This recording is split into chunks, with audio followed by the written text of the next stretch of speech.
It's Friday. It's time for another truck news recap. Hey, it's Tim, Pickup Truck Plus SUV Talk. This week we're talking about some interesting news, stuff that I kind of get me rubbing my chin. So we have the Ram midsize truck confirmed yet again. It's like the third time it's been confirmed. We also have some details on a really interesting tech tip that's out there to replace the engine blocks on some Toyota Tundra trucks that's not recalled. I'm also going to describe a fix that's not being done for the GM 3-liter Duramax diesel that I'm, again, rubbing my chin because it's been several years now and they haven't made this simple fix.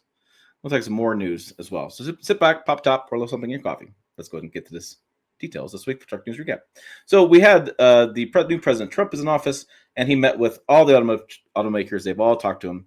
And Stellantis chairman, though, detailed the plans for U.S. investments for Jeep and Ram to Trump. Yeah, big deal. And he plans confirmation investments in plants in Ohio, Illinois, Indiana, Michigan. A lot of other channels and my colleagues have said, look, wow, they're going to do a new, build a new Ram midsize truck for 2027 at the Illinois plant. And they're going to build a new version of Dodge Durango that was being considered for Mexico at the Detroit plant instead. Okay, so this raised lots of questions for me. The Dodge Durango to me is some new news, and that's future product development more is going to be built. That's still always up in the air. But the weird one for me was all the news sources talking about the new Ram midsize truck 2027.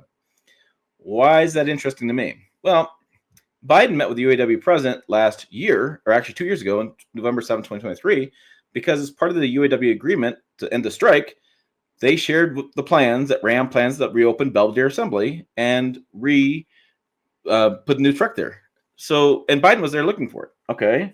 So why did that make news again? But then we also know that the Stellantis sent an email out, a press release, saying that they're going to delay the opening of the Belvedere plant by a year because they want to make sure they get all the tooling, everything gets to going to get that final product. We also know, I know from CEOs before, Mike Koval showed a mid-sized truck to dealers a few years before that. So they've had this in the plans for a while. And so I find it fascinating. And then I wrote the story up, and let me look at the story. I wrote the story up in November of 2023 about the midsize truck. Here's what we know. Coming soon. And I basically had an AI do a smaller version of a Ram truck and call it Dakota on the side. It was an AI generated image because why not? AI is fun. So I don't know. I find it fascinating that we're talking about this yet again. So apparently it's a truck that just needs to come out because unless they finally build this darn thing, we're going to keep talking about it apparently. And all these news sources are going to keep talking about it. And it just needs to, well, be done with it. I said in the Facebook post, and I kind of got yelled at, that new Ram CEO, Tim Kiniskis, talked yet again about how they want to have a mid-sized truck, a cheaper alternative version, something inexpensive you can get, and something good on fuel economy. And I'm like, no kidding. You guys have been talking about this for 5 years. But you'll see on YouTube and other places, people are going to talk about this new mid-sized truck's confirmed. Confirmed. It's kind of I don't know. I just find it fascinating how this news cycle works. Another thing I was going to show you guys was on here. This was interesting. I was on a forum today, and they found this new tech tip, came out December 10th, 2024. Tech tip TT0766-24. It's from Toyota, and it's a tech tip telling technicians what to look for and what they need to be aware of. This impacts the engine and hybrid system, that's the category, /hybrid system, for 2023 and 2022 Toyota Tundras. Now, that's interesting for a couple of reasons. First of all, as we know by now, I'm hoping this is not news to you. Maybe it is. There are 100,000 Toyota Tundra and Lexus LX vehicles that are getting new engines. They found debris in the engine. There's people that don't agree with that, whatever, but they're getting new engines. The bottom line is new engines coming out. These are full engine replacements. Okay, so we'll talk about the short block here in a minute. So it's interesting that this recall is going out, and it's already been announced, and the fix has already been out there, and people are already getting engines recalled and replaced. And now we have this tech tip saying replacing some short blocks. That's interesting. But we also know that the hybrid version of the 3.4-liter V6 engine it's all in Sequoias, and it's available on certain Toyota trucks, is not being recalled because Toyota says there's no loss of motor power. There's no loss of forward power with that engine. So then we get the tech tip that says, hey, some vehicles of that same model year may require a short block repair, and in certain circumstances, Toyota may request a dealer to repair such vehicle with an engine assembly instead. So a full engine assembly or a short block. They're kind of given some more choices. And so the tech tip basically says, the engine's going to come in, this is how you take it out. This is the torque tools. You take it out, and here's what it looks like when it comes out. This is the engine assembly when you get it. Make sure you drain all the fluids from the engine and vehicle prior to removal. Duh. That's funny. And then what you're supposed to get when you get there and how you get out of the stuff, and torque converters, get everything lined up. But then it also talks about if engine and turbos are being recovered, skip the section. So it's interesting. They're gonna reuse parts. I want to go up one more time to here and say they're gonna reuse parts such as the starter, engine wiring harness, alternator, AC compressor, drive belt tensioner, and drive belts. They're going to contain the engine assembly contains most components. Some components will be transferred to the existing engine or replacement engine, such as this. So short block, you're not going to replace the whole thing. You're just going to replace just the block and around it. So you don't have new turbos, new starter, new everything, no engine assembly. So this is rather interesting that this is what they're detailing. This is going to show. So yeah. So and there's procedure for seized engines, how to get the engines out if they're seized, and block, and some more just random details. So I read that and I was like, well, that's interesting that they have a long block, a full assembly engine replacement. Like Toyota said, they're going to replace the whole engine assembly, and then we also learned, I'll show you this on the website, that we know the details on the warranty on that as well. So if on the homepage we'll get some other details, but the warranty on the engine recall is 12 months on the work. So, and the engine. So it's interesting that they're coming, this tech tip came out in December after everything came out, saying there's now a short block replacement. And I know, talking to a lot of guys in the forums, they're really mad about short block replacement. They think it's cutting corners and it's being cheap. And a lot of people are still really mad about the hybrid not being recalled. So I'm just throwing some more fuel on the fire, apparently. Just fuel on the fire. I have reached out to some sources, my information coming back, details for you if I get information back and what that's really about. On the website, pickuptrucktalk.com, we have some different stories working on Nissan Armada. Jill has written review. Ford Bronco Sport Maverick recall came out. 227,000 trucks. It seems like an easy fix just to replace the battery. Apparently the battery is failing and leading to vehicle stalling. And then we'll talk about this Duramax diesel known problem in the cold. All right. But I'm going to show you one thing before we get there. If you scroll down to the bottom, I've had a lot of people do this lately. Several of these people. Scroll down the bottom, you see a spot that says join newsletter. Boom, boom. You'll get updates on the forum and you get updates on the website as far as top topics that are trending. So it's free. Simple. Yeah, do that. All right. So on this Duramax diesel, and let me explain what's going on with that. Give you the quick news type on that one. Duramax diesel, what's interesting is I bought one in 2022, the new LZ0 designation for the Duramax diesel. There's no rhyme or reason for the naming of that. GM just, I don't know. That's some guy way in the back room. I'm going to go with LZ0 this time. Anyways, so what happens here, and especially happens this time of year, in January, you have a cold snap and it gets really cold overnight. And so in the owner's manual, it says plug in the Duramax diesel block heater with a cord. You plug it in the wall when the temperature drops below 0 degrees. This helps the engine start easier in the cold. Diesels typically don't like cold weather. Not typically, but especially older diesels don't like cold weather. And so you help the diesel get started by getting it warmer. Okay. So you plug it in and you wait. I don't know. I always wait like 20 minutes and then you unplug it, start truck up.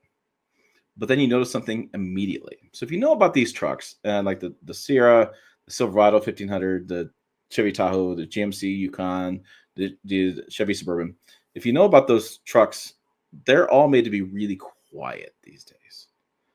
Really quiet. Okay. So when you turn the engine on, after plugging it in, undoing the plug, you'll hear something unique. A really loud fan going crazy. Like it's at high. It's going so crazy. I never did open the hood and see exactly which one it was, which is my fault. But you have a fan inside the engine bay that's just going nuts, losing its mind. And so my initial reaction was, all right, okay, cool. Turn the truck off, turn it back on. But then the fan noise was still there. That was kind of weird. So then that day, I was going to take my son to Cheyenne. It's 90 miles away. There's a specialty doctor there we need to go visit. He had, I forget what it was. Anyways, so we go there because it was a couple years ago. We drive 90 miles, engine fans going crazy. And I'm like, it's probably not going to damage anything. It's just running on high. It's weird because you can hear it inside the truck. It's really loud. Get to the doctor. Turn truck off.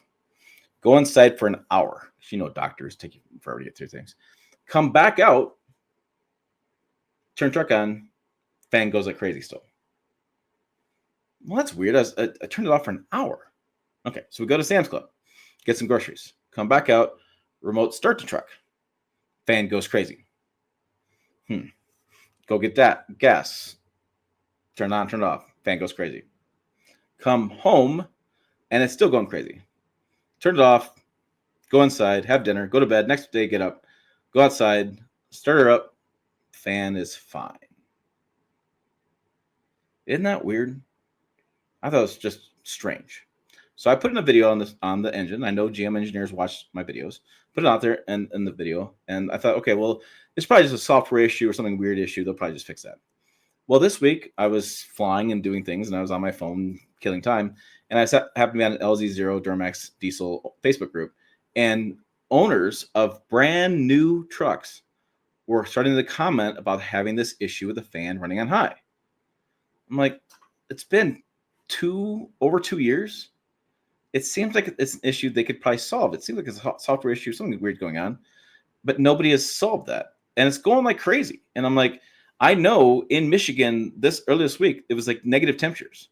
And I have to believe that some of the engineers have bought this engine and they have to be experiencing the same problem.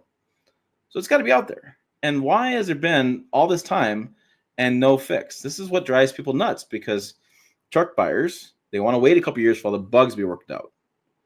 Well, you wait a couple years and the bugs haven't worked out. And that's really frustrating, because now you thought you're doing the right thing and there's those bugs.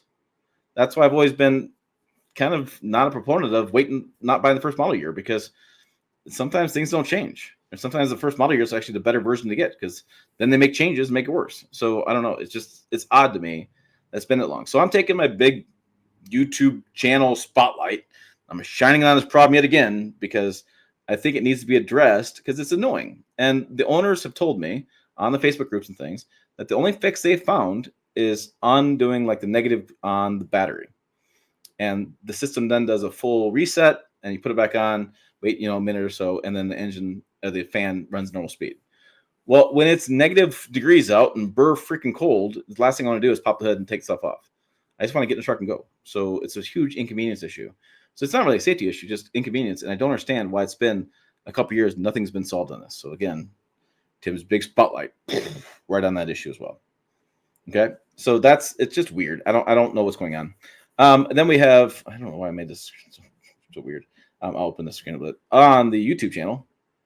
I kind of messed up my window here. Hold on just a second. If you listen to the podcast, technical difficulties on the YouTube channel. Got some stuff going on. So I had published a video on four-wheel drive auto on the Ram 1500 RHO. So I did a likes dislikes, and I was really getting myself confused in my head about four-wheel drive auto, because I'd had a Chevy Silverado with four-wheel drive auto, but I also had two-wheel drive. And so then I'm like, well, if I can't be in four-wheel drive high because I couldn't turn because bindings would get messed up, what is four-wheel drive auto though? Because in GM terminology, and what I understood from GM was you were either in two-wheel drive or four-wheel drive high. So you just kind of moved you back and forth. That's what I understood. And maybe I was wrong. And hey, fair enough. I make mistakes all the time. So interviewed an engineer about this. And what's interesting is he was talking about how different drive modes do different things and sends torque different ways. And you're always sending torque to the front wheels and the rear wheels in full drive auto. It's actually 60-40 split in normal mode. And I'm like, oh, so I understand it all now. It's great, but I still would like a two-wheel drive option. Like, why do I always have to be sending torque and getting worse fuel economy? I shouldn't have to. I should have better fuel economy, because I'm averaging 11.6 or 7. I looked at the screen the other day. So, woohoo, doing great so far, fuel economy. I went from one of the most fuel efficient trucks ever with the Silverado Duramax to now the least efficient truck on the marketplace. So it's been fun stopping at the gas station. So I find it very fascinating. I thought it was a really fascinating story. Him and I talked for quite a while about that interview, Doug Killian there. So if you like nerdy interviews, that's one for you. I then took a GMC Hummer down to the airport, and I had success or failure now because I had to stop to charge, and I only had 180 miles to go. Wintertime, cold temperatures, everything was against me. So interesting stuff. A lot of good feedback from you guys in the comments on that. And actually, Inside EVs and wrote the story.